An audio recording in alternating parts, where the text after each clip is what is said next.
दोस्तों, north authority treaty organisation यानी NATO, जो अमेरिका और यूरोपियन 30 देशों को मिलाकर बनी दुनिया की सबसे बड़ी मिलिट्री अलायंस है, जिसका कहना यह है कि अगर कोई देश नाटो देश से टकराता है तो उसे नाटो के 30 देशों से मुकाबला करना पड़ेगा।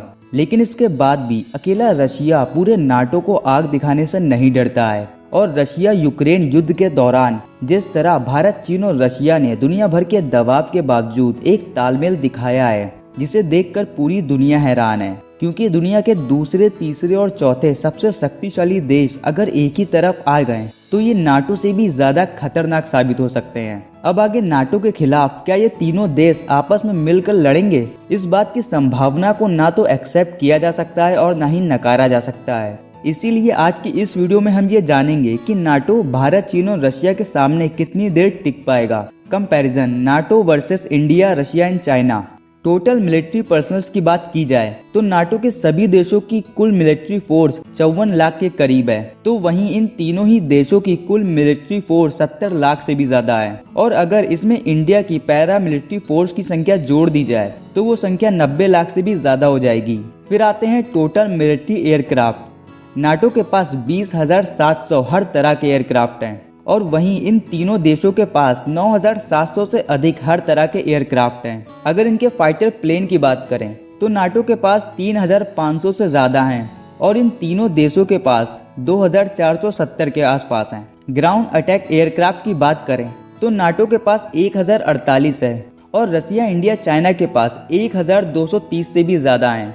मिलिट्री की कॉम्बैट हेलीकॉप्टर की बात करें तो 1360 नाटो देशों के पास हैं और 880 इन तीनों देशों के पास। इन 20,700 एयरक्राफ्ट में 13,000 केवल अमेरिका के ही पास हैं। फिर आते हैं न्यूक्लियर वेपन्स। नाटो के केवल 3 देशों अमेरिका, यूके और फ्रांस के पास ही हैं, जिनकी संख्या है 6,065 और वहीं इंडिया, रशिया और चाइना के पास 6,763 न्यूक्लियर वेपन्स हैं। अब बात करते हैं लैंड पावर की। इस फील्ड में मैन बैटल टैंक की संख्या नाटो के पास 14,600 है और रशिया, चाइना और इंडिया के पास 22,200 टैंक हैं। अगर टोटल आर्मर्ड व्हीकल की बात करें तो नाटो के पास 1,15,000 से भी ज्यादा आर्मर्ड व्हीकल यूनिट हैं और इन तीनों देशों के पास लगभग 77,000 आर्मर्ड व्हीकल हैं। इसके बाद self propelled artillery guns NATO के पास 5,000 से ज्यादा हैं और इन तीनों देशों के पास 10,700 से भी ज्यादा हैं। फील्ड आर्टिलरी गन्स की बात की जाए तो नाटो के पास 5,500 आर्टिलरी गन्स हैं और वहीं रशिया, चाइना, इंडिया के पास 12,500 से ज्यादा आर्टिलरी गन्स हैं। अब बात करते हैं मल्टीपल रॉकेट लॉन्चर की,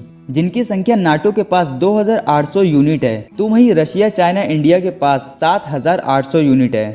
दोस्तों, बात करते हैं समुद्री पावर की, तो इस फील्ड में बड़ी एयरक्राफ्ट कैरियर नाटो के पास 17 हैं और रशिया, चाइना, इंडिया के पास केवल 5 हैं। डिस्ट्रॉय शिप की बात करें तो 112 यूनिट नाटो देशों के पास हैं और इन तीनों देशों के पास केवल 72 यूनिट ही मौजूद हैं। इसके बाद फ्रैगेट्स की 135 यूनिट नाटो देशों के पास है और वहीं इंडिया, रशिया, चाइना के पास 73 यूनिट हैं। कन्वर्ट्स यूनिट की बात करें तो नाटो के पास 56 यूनिट हैं और वहीं इंडिया, रशिया, चाइना के पास 181 यूनिट मौजूद हैं। अगर सबमरीन की बात की जाए तो नाटो के पास 144 यूनिट हैं और इंडिया, रशिया और चाइना के पास 165 से भी ज्यादा सबमरीन मौजूद हैं। दोस्तों, नाटो के 30 देशों में आधी से ज्यादा पावर केवल अमेरिका की है, जिस वजह से नाटो के 30 देशों पर इंडिया, रशिया और चाइना की पावर भारी पड़ सकती है। इसके बारे में आपकी क्या राय है, हमें कमेंट बॉक्स में लिखकर बताइए।